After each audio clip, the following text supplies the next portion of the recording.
लीजिए आप, उठा के फेंक दीजिए टीवी को घर से बाहर, ना मोबाइल में देखिए ना दीवार पर चिपका के देखिए।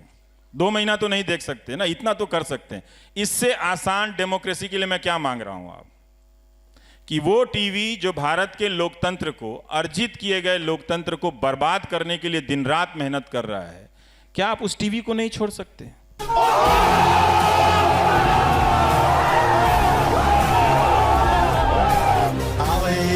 कैसी लगी? भारत के इतिहास में गालियां रही हैं, लेकिन सांस्कृतिक यात्रा में गालियां रही हैं, वो आ गई किसी भी तरीके से। लेकिन 2014 के बाद से जिस तरह से गालियों के लिखने का दौर चला और बोलने का दौर चला, वो कभी भी नहीं रहा। भक्ति और पागलपन में अधिक अंतर नहीं होता। सांसारिक दृष्टि से देखो तो भक्त पागल ही जैसा दिखाई देता है। तो जो चौराहे की बहस थी वो अब ड्राइंग रूम में हो रही है और हम लोगों के फ़ोन नंबर पे हो रही है। इसमें ज़रा भी भ्रम रखने की ज़रूरत नहीं है कि गाली देने वाले लोग कौन हैं। अगर उनको मेरी निष्पक्षता को लेकर चिंता हो रही होती तो ट्रोल मैं नहीं हो रहा होता, बाकी 50 एंकर हो रहे होते। तो उनको मेरी निष्पक्षता की चिंता नहीं है, उनको चिंता ये है कि जब हमने सबको ख़त्म कर दिया तो ये कैसे बचा रह गया है।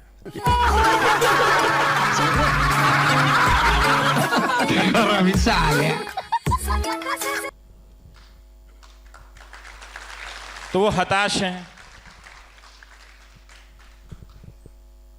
मेरे बचे होने के को लेकर या मेरे जैसों के बचे होने को लेकर वो हताश हैं। तो वो गालियां देते हैं, ट्रोल करते हैं। अगर मैं कहूं कि इसका कोई भी असर नहीं होता है तो ये ठीक बात नहीं होगी। अगर असर नहीं होता तो हम कहते भी नहीं। और इसलिए कहते हैं कि, इसलिए नहीं कहता कि मैं कोई बहुत बेचैन हो गया हूं इनसे, बल्कि इसलिए भी आपसे बताता हूं, मैं लिखता हूं। मेरे दोस्तों से काफ़ी बहस होती है कि तुम क्यों ये बात पब्लिक में डालते हो। मैं हमेशा कहता हूं कि ये एक एस्टैब्लिश्ड पॉलिटिकल स्ट्रक्चर के तहत हो रहा है, इसलिए पब्लिक में ये बात डालनी चाहिए कि फंस गया,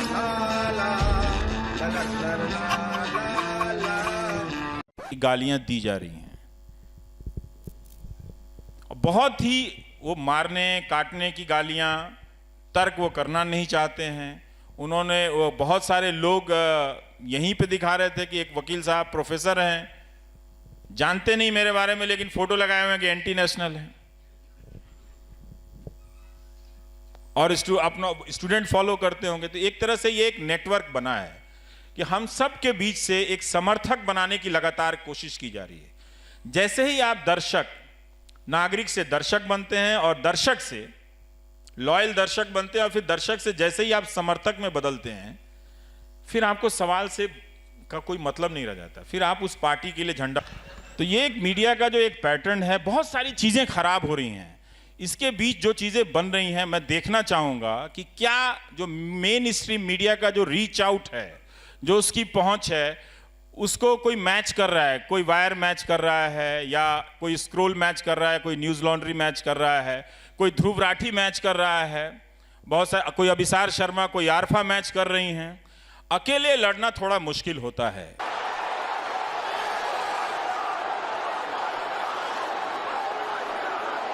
पर अच्छी बात है कि लड़ रही हैं। हमारी दोस्त आरफा, वो कुछ भी कहती है, उनकी बात गलत नहीं होती, उनका मजहब नजर आता है लोगों को। तो आप क्या खड़े हुए या लोग क्या खड़े हो रहे हैं कि आरफा खानम जब बोलेंगी तो उनकी बात गलत हो सकती है या सही होती है, हो सकती है, हम इस पे विचार करेंगे। क्या हम उनके मजहब को आगे करेंगे? हकीकत छुप नहीं सकती बनावट के असूलों से, कि खुशबू आ नहीं सकती कभी कागज के फूलों से। ये बुज़दिल इंडिया है जो सवालों से भागता है और भागते हुए भारत माता की जय का इस्तेमाल करता है। ये बुज़दिल इंडिया है। वो जो एक एंकर, मैं यहाँ आने से पहले उस एंकर का कार्यक्रम देख रहा था, तो वो कह रहे थे उनको कोई फर्क नहीं पड़ता है। अरे भाई, क्यों फर्क पड़ेगा? हुकूमत तुम्हारे साथ है, तुम्हारे ऊपर कुछ होता है, धक्का मुक्की होती है, तो अलीगढ़ मुस्लिम यूनिवर्सिटी के बच्चों पर देशद्रोह का मुकदमा हो जाता है, तुम्हें क्यों फर्क पड़ेगा? तुम क्यों कह रहे हो कि तुम्हें फर्क पड़ेगा?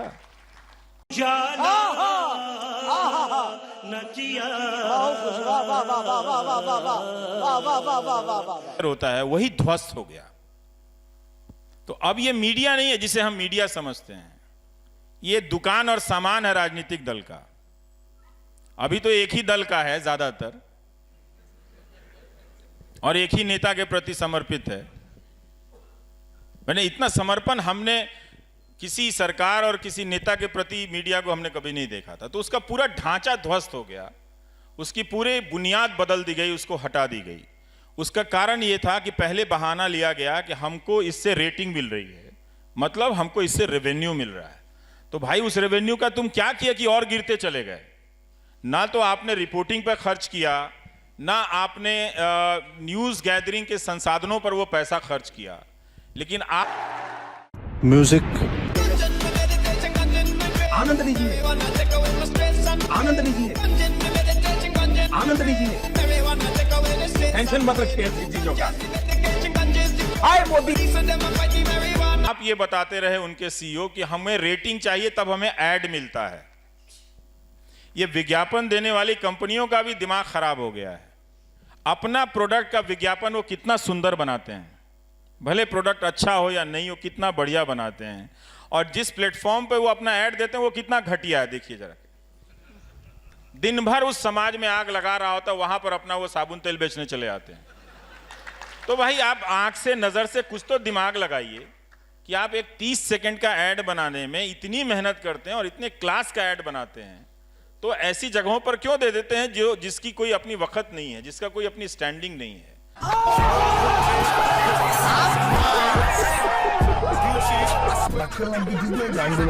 तो हम गिरते गिर रहे थे 2000 पहले से।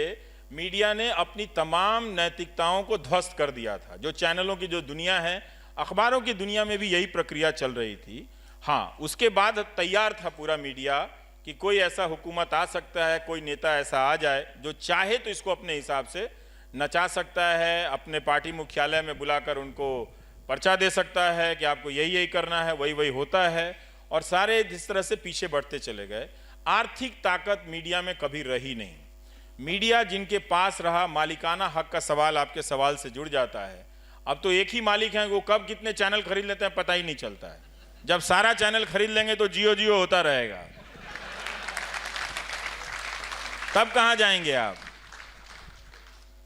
तो वो सब खरीद रहे हैं। तो ये एक सवाल है कि देखिए, अभी तक हम डेमोक्रेसी के सवाल को बहुत ही लापरवाही से लेते आए। हमने उस सवाल को टाल दिया करें, नेहरू जी लड़े थे, गांधी जी लड़े थे, पटेल साहब लड़े थे। हमको उनके याद करने के नाम पर सिर्फ उनका जन्मदिन मनाना है और पुण्यतिथि मनानी है। लेकिन हमने अपनी भूमिकाएं स्थगित कर दी 90 के दशक के बाद से, जब ये उदारीकरण आया कि हाँ, हम इस डेमोक्रेसी को बनाना भी है, इसको लेके चलना है। तो इसकी सारी संस्थाएं हमारे सामने ध्वस्त होती चली गई। तो आज क्या हुआ कि अमेरिका का आप उदाहरण दे रही हैं, उसी अमेरिका में न्यूयॉर्क टाइम्स का 70% रेवेन्यू सब्सक्रिप्शन से आता है, लोग देते हैं, और वो कई $1 बिलियन का, $1 मिलियन का रेवेन्यू है। तो न्यूयॉर्क टाइम्स जो है उस महंगे देश में अपने राष्ट्रपति का मुकाबला कर पाता है। वॉशिंगटन पोस्ट छाप देता है कि हमारे राष्ट्रपति 700 दिनों में 7000 से ज्यादा झूठ बोल चुके हैं। बहुत किया है, हमको मोदी चाहिए। मोदी हमारा पति, हमारा भाई, हमारा बाप, हमारा गुरु है। आप सब बोलिए, क्यों आपको लगता है कि मोदी जो और योगी जी वो विकास दे पाएंगे जो और कोई नहीं दे? हम उनके ऊपर दिल दे बैठे हैं। यहां तो वो गिनने की मीटर नहीं है, वरना हमारे प्रधानमंत्री ने एक काम तो किया ही है, कई और अच्छे कामों के साथ, कि उन्होंने पब्लिक स्पेस में झूठ को लेजिटिमाइज कर दिया है कि झूठ बोल सकते हैं आप ये भी झूठ बोल सकते हैं कि जो न्यू पेंशन स्कीम में अपना रजिस्ट्रेशन कराते हैं वो रोजगार बढ़ गया। बहुत सारे लोगों ने बताया कि हम तो 20 साल से नौकरी कर रहे थे, अब पेंशन मिलने वाला नहीं। रिटायरमेंट के समय हमने एनपीएस खोला तो हम एम्प्लॉयमेंट में गिना गए। बताइए, तो रिटायरमेंट के समय के लोगों को एम्प्लॉयमेंट में गिन देने का काम लोकसभा में खड़ा होकर हमारे प्रधानमंत्री कर सकते हैं, और विपक्ष की वैसी कोई तैयारी नहीं है, होमवर्क नहीं है। तो इस लोकतंत्र में चाहे आप नागरिक हैं, चाहे आप अपोजिशन हैं, चाहे आप न्यूज एंकर हैं या कोई भी हैं, बिना सीरियस होमवर्क किए हुए आप डेमोक्रेसी में पार्टिसिपेट ही नहीं कर सकते हैं। अगर आप गंभीरता से अपना होमवर्क नहीं करेंगे, चाहे वो मीडिया हो, चाहे सिटीजन हो, चाहे वो सोशल ग्रुप हो, ये हम सब की आंखों के सामने भरभराता हुआ गिर रहा है। हमें नहीं मालूम कि जो दूसरी व्यवस्था आ चुकी है, जब वो आधिकारिक रूप से अपना ऐलान करेगी, तब आपकी, हमारी या उनकी, जिनको नहीं मालूम है, जो इंफॉर्मेशन लेस होकर घूम रहे हैं झंडा लेकर, हर बात में झंडा लेकर निकल गए हैं। सहारनपुर में भी लोग निकल गए बंदूक लेके कि हम सीमा पे जा रहे हैं अपनी दुनाली लेके, और वीडियो भेज दिया उन्होंने। तो हमको सब समझना चाहिए कि किसका क्या काम है। तो मीडिया जो हमारा टेलीविज़न है, अब इसको बदलना पड़ेगा मीनाक्षी। लोगों को बताना पड़ेगा कि चुनाव का समय है। मैं अपील करता हूं कि 2 महीने में कम से कम आप टीवी देखना छोड़ दीजिए। 2 महीना छोड़ दीजिए, आप उठा के फेंक दीजिए टीवी को घर से बाहर। ना मोबाइल में देखिए, ना दीवार पर चिपका के देखिए। 2 महीना तो नहीं देख सकते ना, इतना तो कर सकते हैं। इससे आसान डेमोक्रेसी के लिए मैं क्या मांग रहा हूं आप, कि वो टीवी जो भारत के लोकतंत्र को, अर्जित किए गए लोकतंत्र को बर्बाद करने के लिए दिन रात मेहनत कर रहा है, क्या आप उस टीवी को नहीं छोड़ सकते?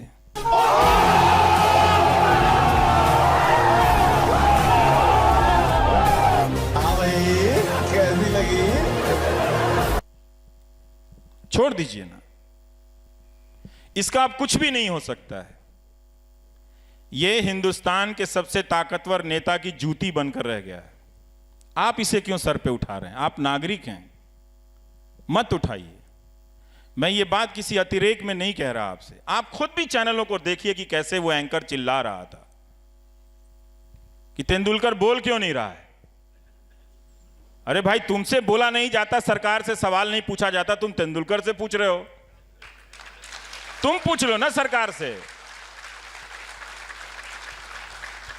कि पुलवामा पे हमला हुआ, आप रैली संबोधित कर रहे थे, अपनी सरकार की योजनाएं गिना रहे थे आप। 7 दिन बाद जब कश्मीरी लड़कों को मार दिया जाता है, पीट दिया जाता है, तब कहते हैं हमारी लड़ाई कश्मीर से है, कश्मीरियों से नहीं है। ये आप पहले दिन भी कह सकते थे जब आपका होम मिनिस्टर कह रहा था। तो पूछने की उनमें हिम्मत नहीं है। तो वो क्या करता है कि ध्यान ना जाए कि ये सरकार से पूछना हमारा काम है, तो आपके ही बीच कह रहा है कि आप इनसे क्यों नहीं पूछ रहे हैं, ये एंटी नेशनल है। अब वही 4 लोग एंटी नेशनल इनको मिले इतने बड़े देश में, 4 एंकर और 1 वकील। अब उनसे बोर हो गया तो एक तेंदुलकर गावस्कर को खोज के ले आए। जिस गावस्कर और तेंदुलकर ने अपने क्रिकेट के जरिए हमको अपने इंडियननेस में, हिंदुस्तानियत पे गर्व करना सिखाया, अपने हुनर को साधना सिखाया कि हम भी जीत सकते हैं, वेस्ट इंडीज की टीम को हटा सकते हैं, उस गावस्कर से भी आप पूछ सकते हैं। यही आपके सामने हुआ, यही इस मीडिया ने किया। तभी मैं कहता हूं, मेरा बस चलता तो मैं देश के हर आदमी से कह आता कि तुम इस 2.5 महीने के लिए टेलीविजन चैनल मत देखो, इसने तुम्हारे मुल्क की बर्बादी का ठेका लिया हुआ है। इसमें ना तुम्हारी आवाज है, ना तुम्हारी बात है। एक और बात मैं कहना चाहता हूं, भटक जाऊंगा, कि इस मीडिया ने क्या किया है कि पब्लिक को ही डिलेजिटिमाइज कर दिया है। डेमोक्रेसी में पब्लिक एक लेजिटिमेट यूनिट होती है। अब आप देखेंगे इन चैनलों पे पब्लिक का कोई इशू नहीं है। गया कोई इशू पब्लिक का नहीं है। किसी भी तरह से किसान आते हैं तो किसान का इशू नहीं है। ये आजकल अर्धसैनिक बलों की तरफदारी करने में लगे हुए हैं, उनकी शहादत का फायदा उठा रही हैं न्यूज चैनल वाले। लेकिन जब वो आए थे हजारों की संख्या में अपने पेंशन की मांग को लेकर, कोई नहीं गया था, कोई नहीं गया था। और आज भी मैं कहता हूं कि तुम 1 घंटे का प्रोग्राम इनके पेंशन के लिए करके दिखा दो, करके दिखा दो, वो नहीं कर पाएगा। तो उसने, हर किसी ने जाके जो नागरिकों को, जो पब्लिक को डिलेजिटिमाइज किया है इस टेलीविजन ने। अगर पब्लिक ये बात नहीं समझेगी तो बहुत देर हो चुकी है। अब इस देरी का नतीजा भुगतने का टाइम आ गया है। और इसी डिलेजिटिमाइज करने के कारण जो ये समर्थक बनाए हैं इसको हटा के, वो ये वही ग्रुप है जो इतना ताकतवर अपने आप को महसूस करता है, इंटाइटलमेंट उसका इतना है कि वो सुबोध कुमार सिंह को भी मार देता है और अखलाक को भी मार देता है। गाय दोनों जगह है, लेकिन वो भीड़ जो है बिना जाने समझे वो मार देता है। तो ये जो टेलीविजन ने जो कांड किया है इस देश में और जो कर रहा है, आप हर रात जाकर आप देखें और पता करें कि ये क्या कर, तो ये क्या बदलेगा? नहीं बदलेगा। इसका विकल्प हमको ढूंढना पड़ेगा। इसका विकल्प हमको विकल्प के रूप में मीडिया को खड़ा करना पड़ेगा। जो उद्योगपति हैं उनमें हिम्मत नहीं है, उनमें हिम्मत नहीं है। उनकी कोई फाइल पकड़ी जाती है और फिर अचानक टेलीविजन चैनल का लाइन बदल जाता है, उनमें हिम्मत नहीं है। तो हमको अगर डेमोक्रेसी को बचाना है, लड़ना है, तो अपने एक मीडिया संस्थान को ऐसा बनाना होगा कि ज्यादा से ज्यादा वो नैतिकता पर खड़ी हो। और मुझे क्या दे रहा है इससे, मुझे क्या फायदा हो रहा है, मुझे ये समझ नहीं आ रही। मुझे कोई कमेंट तो करके बताओ। नैतिकता के लिए बहुत जरूरी है कि वो साफ पैसा हो, और साफ पैसा सिर्फ भारत की जनता दे सकती है। नेताओं के पास, उद्योगपतियों के पास साफ पैसा है नहीं। मेरा सवाल आप ही की बात से निकला है कि जब जनता पैसा देना शुरू करेगी, जिस तरीके से इंडिपेंडेंट मीडिया के विकल्प जो आ रहे हैं, द वायर जनता के पैसे से ही चल रहा है, और भी न्यूज़ वेबसाइट्स हैं, स्क्रॉल है, न्यूज़ लॉन्ड्री है, ये सब वैकल्पिक मीडिया आ रहा है और ये जनता से गुजारिश करता है कि आप हमें चलाने के लिए हमें रेवेन्यू दीजिए, जिससे कि हमें ना कॉरपोरेट पे डिपेंड रहना पड़े, ना हमें सरकारों पर डिपेंड रहना पड़े। ऐसे में ऑल्टरनेट मीडिया को जिस तरीके से थ्रेट किया जा रहा है, जिस तरीके से उन्हें धमकाया जा रहा है, और जितने छोटे स्तर से शुरू होते हैं उसमें डर की गुंजाइश ज़्यादा होती है कि वो डर जाएंगे। आपका कहना है कि वैकल्पिक मीडिया एक जो है ये मेन स्ट्रीम मीडिया के सामने अगर खड़ा हो जाता है तो स्थितियाँ बदल सकती हैं। ऐसे में जब डराया जा रहा हो चारों तरफ से, जब चलने के लिए कैसी भी पत्रकार रखेंगे आप, कैसा भी संस्थान होगा, आपको तनख्वाह देनी होगी, एक छोटा सा ही रिसोर्स होना चाहिए आपके पास फाइनेंस का। तो जब ऐसा डर हो, इतने कम रिसोर्सेज हों, तो वैकल्पिक मीडिया कैसे खड़ा हो पाएगा? ये बड़ी चुनौती है, खासकर भारत जैसे निम्न मध्यम वर्गीय देश में। चुनौती तो है कि क्या उसके पास इतने संसाधन आएंगे कि जिसमें वो पत्रकारों को करियर भी ऑफर कर सके और वो पत्रकारिता भी कर सके। दूर दराज के गाँव में जाने के लिए, मैं टेलीविज़न वाला हूँ तो मैं जानता हूँ इस बजट की सिस्टम को, बहुत खर्चे होते हैं। आप 3 दिन 4 दिन अगर ना रुकें स्टोरी पर, लोगों के बीच ना जाएं, तो वो मुकम्मल स्टोरी आपके पास आती नहीं है, आ नहीं सकती है किसी भी कीमत पे। तो अभी तक हो ये रहा था कि जनता अखबार को तो पैसे दे रही थी, पर वो जान नहीं रही थी कि हमारा तौर तरीका क्या है, काम करने का तरीका क्या है। इसी